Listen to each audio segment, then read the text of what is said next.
हे guys, good morning, Radhe Radhe. कैसे हैं आप सब? आई होप आप लोग बहुत अच्छे होंगे। तो अभी सुबह का टाइम हो रहा है और माधु आशु को मैं स्नान करा के ले आई थी। तो अभी मैं उनके जो कपड़े हैं उनको चेंज करूँगी, मतलब नए कपड़े पहनाऊँगी। और मैंने अभी स्नान करवा लिया है और जो मंदिर है हमारा वो भी मैंने अच्छे से क्लीन कर लिया है। और तो अभी मैं सुबह सुबह यही मेरा ऐसा ही रूटीन रहता है। लेकिन आज मैं आपके साथ ये मैंने ब्लॉग तो सुबह से स्टार्ट कर दिया है, लेकिन मैं शाम वाला जो ब्लॉग है मतलब शाम का जो रूटीन है माधु आशु का, वो मैं आपके साथ आज शेयर कर रही हूँ, करूँगी। और क्योंकि मैं शाम को किस तरह से सेवा करती हूँ उनकी, तो मैंने सोचा कि आपके साथ शेयर करूँ। सुबह वाला भी मैं बहुत जल्दी करूँगी, क्योंकि है ना बहुत बार कमेंट आ चुका है कि आप सेवा दिखाइए, सेवा दिखाइए। वैसे तो मैं दिखाई देती हूँ, लेकिन एक प्रॉपर वीडियो बना दूँगी। लेकिन आज मैंने सोचा शाम वाला भी मैं आपको दिखाती हूँ कि मैं किस तरीके से शाम की सेवा करती हूँ। लेकिन ये ब्लॉग तो सुबह से स्टार्ट हुआ है। तो अभी मैंने क्या किया है, पूजा कर ली है। उसके बाद यहाँ मैंगो शेक बनाया था। तो जो स्टील वाला गिलास है, ये छोटू सा, ये माधु आशु का गिलास है। तो यहाँ पर मैंने तीनों को पिला दिया, माधु आशु और सुदामा को। तो यहाँ पर मैंने मैंगो शेक दे दिया है। और उसके बाद है ना, और आज का इनका जो श्रृंगार था वो आपने देख ही लिया है। बहुत मैंने सिंपल रखा था, क्योंकि गर्मी बहुत ज़्यादा हो रही है। तो ज़्यादा मैं अभी जैसे उनके पास बहुत सारे जो फैंसी कपड़े हैं ना, उनके पास बहुत सारे पोशाक हैं, लेकिन मैं उनको पहनाती नहीं हूँ अभी, क्योंकि गर्मी बहुत है। तो बहुत कंफर्टेबल कपड़े पहनाती हूँ, जिससे कि ना उनको वो आराम से बैठें, क्योंकि एक जगह बैठने में और तो थोड़ा दिक्कत ना हो, इस वजह से मैं उनको बहुत सोच समझ कर कपड़े पहनाती हूँ। फिर यहाँ पर पूजा वगैरह हो गई थी, और उसके बाद अभी मैंने चाय नहीं बनाई है, क्योंकि मुझे बनाने थे करेले, और करेले में बहुत टाइम लगता है। तो मैंने यहाँ पे करेले को पील ऑफ कर लिया है। तो और जो मैं पहले क्या करती थी, जो करेले के छिलके हुआ करते थे उनको फेंक देती थी। लेकिन अभी मैंने पिछली बार करेले के छिलके के साथ करेले बनाए थे, जिसको मतलब सब लोगों ने बहुत पसंद किया था, मतलब वीडियो में नहीं, मेरे घर वालों ने। तो मैंने सोचा फिर से मैं उसी तरीके से आपको बना के दिखाती हूँ। जो लोग न्यू होंगे तो उनको आज पता चलेगा कि मैं कैसे करेले बनाती हूँ। तो अभी मैंने करेले को कट कर लिया है, और यहाँ पर है ना छिलकों को भी साइड में कर लिया, पानी डाल के रख दिया है। उसमें फिर मैं नमक डाल के रख दूँगी थोड़ी देर के लिए, कम से कम मान के चलिए 20 मिनट के लिए। तब तक मैं और सारी तैयारियां करूँगी। तो यहाँ पे मैंने सौंफ ली है, उसको अच्छे से ड्राई रोस्ट किया था, सौंफ और मेथी दाना को। उसके बाद फिर मैंने इसमें जो मसाले होते हैं सब्जी सॉरी क्या कहते हैं, धनिया, सूखा धनिया, और उसके साथ हल्दी पाउडर, बस। और कोई मसाला तो इसमें डलता नहीं है, मिर्च वगैरह डलती नहीं है। तो उसके बाद फिर मैंने इसको ग्राइंड कर लिया था। उसके बाद ऑयल डाला, और ऑयल इसमें थोड़ा ज़्यादा डलता है, क्योंकि बाकी और सब्जियों के अकॉर्डिंग। और उसके बाद फिर मैंने मसाला भुन गया था, तो फिर मैंने छिलके और करेले डाल दिए, नमक डाल दिया, उसको ढक दिया है। अब वो पकेंगे, तब तक मैंने सोचा और सारे काम कर लेती हूँ। तो यहाँ पर मैंने कल रात को भी लाइट ने बड़ा मतलब नाटक किया, बार बार जा रही थी। तो फिर मैंने यहाँ पे मस्कीटो नेट लगा ली थी। और आज मैंने ना वीडियो देखा था कि किस तरीके से इसको फोल्ड करते हैं, मुझे आता नहीं है। फिर मैंने थोड़ा सा ट्राई किया, मैंने कहा देखती हूँ। तो हाफ फोल्ड तो हो जाती है, लेकिन फुल फोल्ड होने में थोड़ा दिक्कत करती है।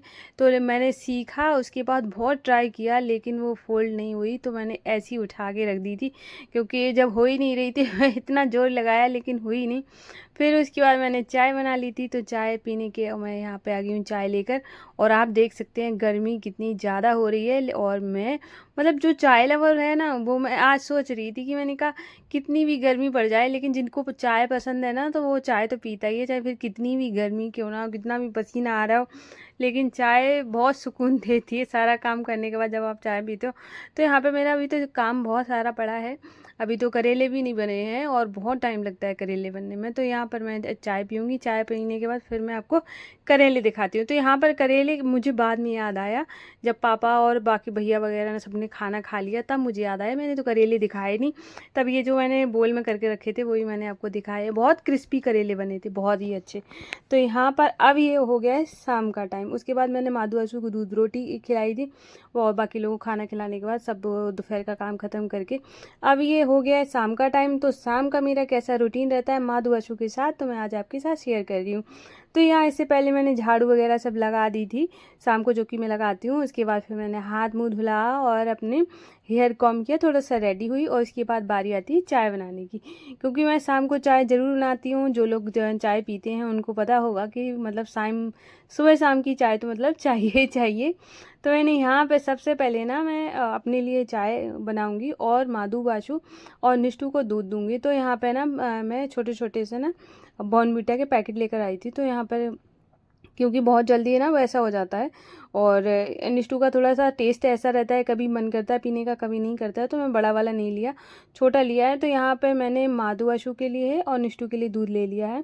तो आज मैं बॉर्नवीटा वाला दूध दूंगी। और अभी तक मैंने माधु आशु को जगाया नहीं है, क्योंकि वो अभी सोए हैं। दोपहर को मैं उनको सुला देती हूँ, तो अभी सो रहे हैं। तब जब तक मैंने यहाँ पे दूध ले लिया है। दूध ठंडा ज़्यादा गर्म नहीं है, थोड़ा सा बस ल्यूकवार्म किया है, क्योंकि अभी वो तुरंत ही उठा के पिलाती हूँ ना, तो इस वजह से मैंने थोड़ा सही गर्म है। उसके बाद फिर मैं आ गई थी। तो यहाँ पर है ना ये दोनों देख सकते हैं आप, तीनों सो रहे हैं। और उसके बाद है ना फिर मैंने उठाया, और अभी मैं क्या है ना, ऐसा डेली का रहता है, मैं दोपहर में कभी कभार नहीं सुलाऊं तो हो सकता है वो कोई और मतलब बहुत लेट हो गया होगा या कोई बात है तो ही ना सुलाऊं, वरना मैं डेली उनको सुलाती हूँ दोपहर को।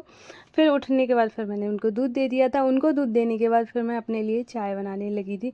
तो यहाँ पे मेरे लिए बन रही है चाय, और देख सकते हैं मैं अकेले के लिए भी मैंने 2 कप चाय बनाई है। मतलब इतना मुझे चाय का शौक चढ़ गया है। तो फिर मैंने मतलब 2 कप तो नहीं होगा, मतलब आधा आधा कप करके 1 कप। तो मैंने फिर चाय पी ली थी। उसके बाद बारी आती है भोग बनाने की। तो वैसे तो क्या होता है, अलग भोग जैसे प्याज लहसुन का खाना बनता है तो फिर मैं कुछ और माधु आशु के लिए बनाती हूँ। लेकिन आज मैंने जो डिसाइड किया, मैंने कहा आज डिनर में आलू का पराठा बनाती हूँ, जो कि मतलब दोनों लोगों के लिए हो जाएगा, मतलब माधु आशु भी खा सकेंगे और हम लोग भी खा लेंगे।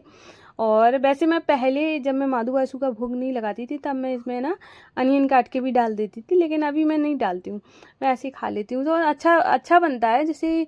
और तो यहाँ पर मैंने आलू बॉईल हो गए थे, उनको साइड कर दिया, थोड़ा ठंडा होंगे तब तक मैं यहाँ पे उसके लिए आलू का पराठा के लिए डो रेडी कर लूँगी। तो इसमें मैंने आटे में थोड़ा नमक डाला है, पानी डाल के इसको थोड़ा सा जैसे थोड़ा ढीला आटा लगा लूँगी। और क्या है, जैसे अगर आप प्याज डालना चाहते हैं तो अगर भोग भी बनाते हैं तो भोग के लिए बना लीजिए, बाद में प्याज ऐड कर सकते हैं। तो मैंने नहीं ऐड किया है। उसके बाद मैंने आटा लगा दिया था, और अभी जो ये जो बर्तन वगैरह हो जाते हैं वो मैं साथ के साथ धुलती हूँ। तो ये सब धुलने के बाद है ना, और उसके बाद फिर मैं यहाँ पे आलू को पील ऑफ कर लूँगी। तो और अभी तक मुझे आरती भी करनी है, तो ऐसे काम करती हूँ, थोड़ा काम पहले कर लेती हूँ, थोड़ा काम आरती के बाद कर लेती हूँ। क्योंकि या फिर ऐसी सब्जी होती है जो कि बहुत जल्दी बन जाती है, तो पहले सब्जी बना देती हूँ, उसके बाद फिर मैं आरती करती हूँ, या मतलब जैसा टाइम होता है। लेकिन मैं बहुत जब से चाय बनानी स्टार्ट करती हूँ 4:30 बजे से, तब से मेरा कंटिन्यू काम स्टार्ट हो जाता है। ऐसे ही मैं करती हूँ, क्योंकि मैं चाहती हूँ मेरी सेवा में कोई कमी ना रह जाए। उसके बाद फिर मैंने यहाँ पे आलू वगैरह पील ऑफ कर दिए थे। फिर बारी आ गई थी आरती करने की। तो मैं आ गई थी अपनी पूजा वाले रूम में। आप लोग मेरे घर की बहुत तारीफ़ करते हैं, मैं इतना खुश हो जाती हूँ कि आपने बहुत अच्छा डेकोरेशन कर रखा है। बहुत बहुत आप लोग इतनी तारीफ़ कर रहे हैं, उसके लिए बहुत बहुत बहुत ज़्यादा दिल से थैंक यू। तो और यहाँ पे निष्ठू भी आ गई थी, तो बोल रही थी कि आपने आरती नहीं दी, क्योंकि है ना ध्यान नहीं रहा, कभी कभार हो जाता है ध्यान नहीं रहता। फिर उसने खुद ही आरती ले ली थी। और यहाँ पे अभी निष्ठू और निष्ठू फ्रेंड खेलने जा रहे हैं। और उसके बाद फिर आइसक्रीम आई थी घर पे। तो जो भी चीज़ ऐसी आती है जो कि भोग वाली होती है, तो कोई भी मेरे घर में, जब से सब जान गए हैं कि मैं सेवा करती हूँ, तब तक कोई भी जूठा नहीं करता है। रख देते हैं कि भोग लग जाएगा तब खाएंगे। तो ये रखी हुई थी, तो मैंने कहा आरती कर लूँगी, उसके बाद फिर मैं भोग लगा दूँगी। तो अभी मैंने माधु आशु के लिए अलग से इस कटोरी में निकाल दी, उनके कुछ बर्तन अलग हैं। तो मैंने माधु आशु को आइसक्रीम दे दी। ऐसा ऐसा नहीं है कि हर दिन आइसक्रीम आती है, लेकिन हाँ जो भी चीज़ आती है जो कि मुझे उनको खिलाने लायक होती है वो हम ज़रूर खिलाते हैं, चाहे कोई भी दिन हो। तो उसके बाद है ना फिर मैंने उनको आइसक्रीम दे दी। उसके बाद फिर आलू को मैंने सिर्फ पील ऑफ करके रखा था अभी। उसके बाद वापस आने के बाद फिर मैंने इसको फोल्ड लिया आलू को। उसके बाद हरा धनिया, हरी मिर्च और नमक, जीरा और हींग, इसके अलावा कोई भी मसाला नहीं डालूंगी। जितना कम मसाले डालते हैं उतना ही पराठा टेस्टी बनता है। और आपको एक ट्रिक बताती हूँ, जब हम आटे को जो हमारा जो पराठा होता है उसको जब हम सूखा आटा लगा के बेलते हैं उसके बजाय अगर आप एक बार ट्राई करके देखना, फिर आप बताना कि आपको कैसा लगा। तो आप जब भी उसको बेलें तब आप क्या करें, जो आटे की जगह है ना मैदा लगा के बेलें। मैदे से आप बेलेंगे ना तो इतना अच्छा बनता है। देखा होगा आपने पराठा है कि 2 मिनट भी रख दो ना तो वो इतना सॉफ्ट हो जाता है और बड़ा अजीब सा लगता है, खाने का तो बिल्कुल मन ही नहीं करता, ऐसा हो जाता है। अगर आप ऐसे ही बनाएंगे ना जो मैदा लगा के तो उसका इतना टेस्टी पराठा हो जाता है। दूसरी बात है ना, खाने में भी थोड़ा सा क्रिस्पी हो जाता है, अच्छा लगता है। एक बार आप ट्राई करके ज़रूर देखना। मैंने कल ऐसे ही लगा के देखा था, मैंने कहा देखती हूँ कैसा बनता है। मादू आशू का बनाया तो फिर बहुत टेस्टी लगा था, और बाद में भी मैंने फिर ऐसे ही बनाए थे। और यहाँ पर है ना फिर ये सबसे पहले जो पराठा है वो मादू आशू का है और निष्ठू के लिए भी मैंने बना लिया है।